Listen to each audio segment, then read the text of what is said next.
I'm curious about whatever trials, tribulations, problems, adventures you experienced on the way. Yeah. So my sexual history, I was very anxious around sex, and that was partially due to my body image, partially due to just insecurities I had about myself as a person, because I was also very awkward and I didn't really learn that many social skills till like much later in life. And I also had some odd experiences as a child, which gave me conflicted feelings about sex and sexuality. So I'll put it this way, I was a hypersexual child. And then when it got to like early adulthood, I went the complete opposite way, where I didn't really have sex at all for quite a long time. Didn't have it or didn't want it? Didn't have it. Okay. But you wanted it? I wanted it, but I was afraid of it. Ooh. I was afraid of my own sexuality. I was afraid of making contact with another person. I was afraid of being judged. I was afraid of so many things. And interestingly, at that time, I joined a church. And I stayed in that church for a long time. But the initial reason I went to the church is so people wouldn't think I was weird, because I wasn't dating girls and I wasn't doing all this stuff. So if you're going to church, then it's like, I'm not dating girls because I'm a Christian, yeah. I'm celibate. Yeah.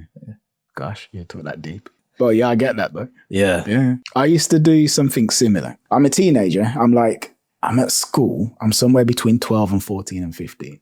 And everyone else around me is claiming to be sleeping with as many girls as possible. And I believed it. Now, looking back, they were clearly lying. But at the same time, I believed them then, and I thought I was the only one.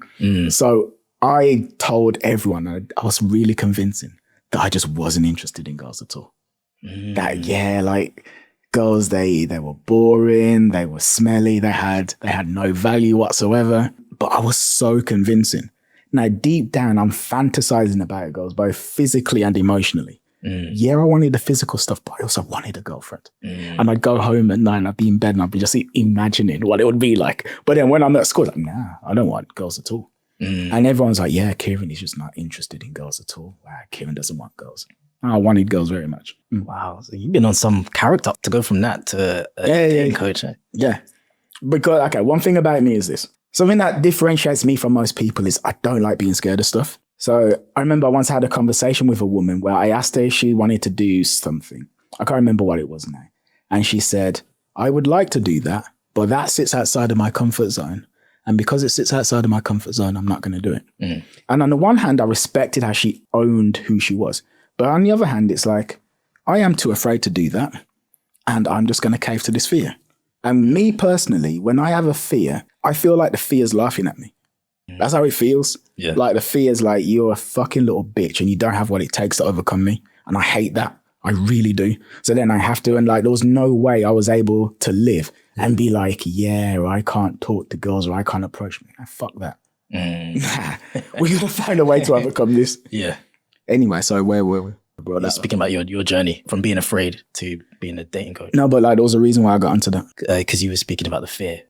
Yeah. You were saying that instead of owning that you wanted these things, you just say, I'm not interested in it. Yeah, essentially. I love the way you described that relationship with fear as well, because there's something that sticks in my mind all the time. Have you ever heard of Cus the motto, where Cus speaks about fear being fuel? And he says that there's no difference between the coward and the hero. Is how do they respond to that fear? And the way you described it was like you're going to face it head on. And I really respect that attitude. Thank you. Yeah.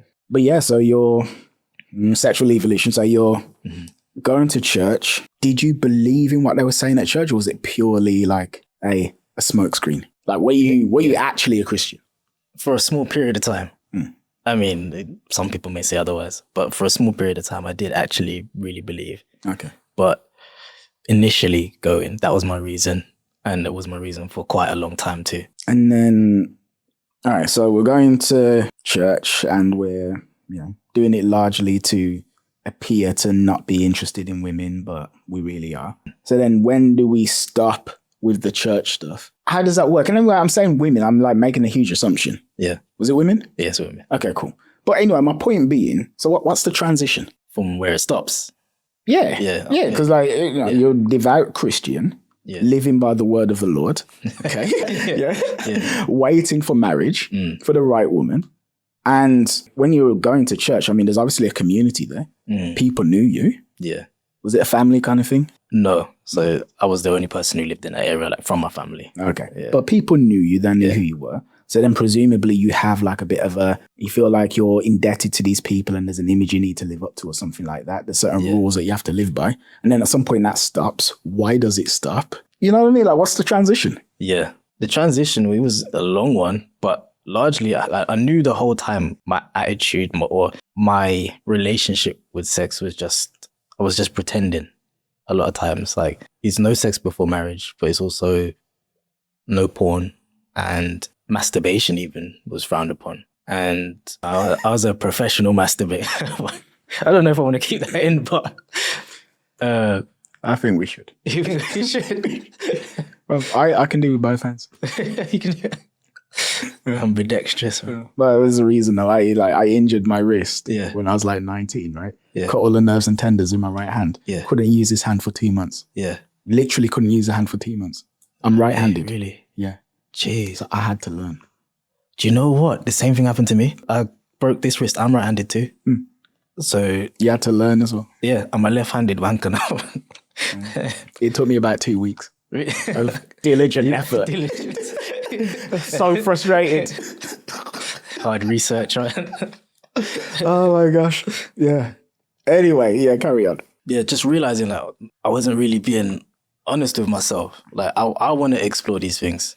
So I would have little blips every now and again where like people who I'd evangelized to in the streets, they would see me outside the club and be like, what's he doing there, kind of thing. But it was because I really wanted to explore that world, but I tried so hard to cut that part of myself off. What was it that you were worried would happen? If I did explore it. Yeah. I was worried that I would be rejected.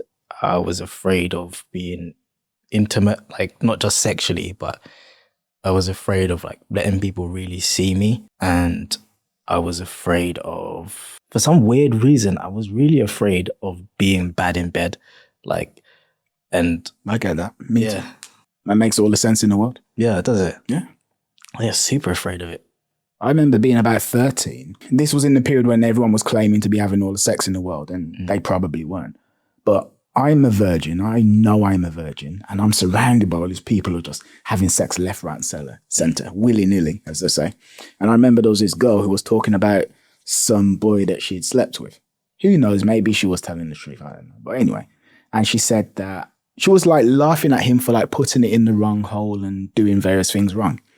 And I remember being quite traumatized by that. Like the idea that if I did the wrong thing, all of a sudden I was worthless and pathetic. So, you know, like women say that men don't care in bed and it's just like all about the man's enjoyment. That's never been the way I've approached it at all. Ever. No. Like, I'm not saying that every woman who's ever slept with me is going to say she had a stellar 5-star experience. But guaranteed I could never say I was selfish. I give way more than I receive. Yeah. And it's something I have to like kind of train myself out of to actually start to receive. Yeah. So when you say like the idea of being bad in bed was horrific, yeah. Yeah. 100%. Yeah. Yeah. It's frightening. Right? Yeah. Yeah. Yeah, because like you're vulnerable. Yeah. Exactly. You're literally naked. You know, say like, oh, I feel naked. You actually are naked with this person. Exactly. And you got nothing to hide behind. Nah. It's just you. Yeah. It's like, yeah, you're not good enough. At your core. Yeah. At your core. At your core. Yeah. Exactly. Yes. That was a massive fear.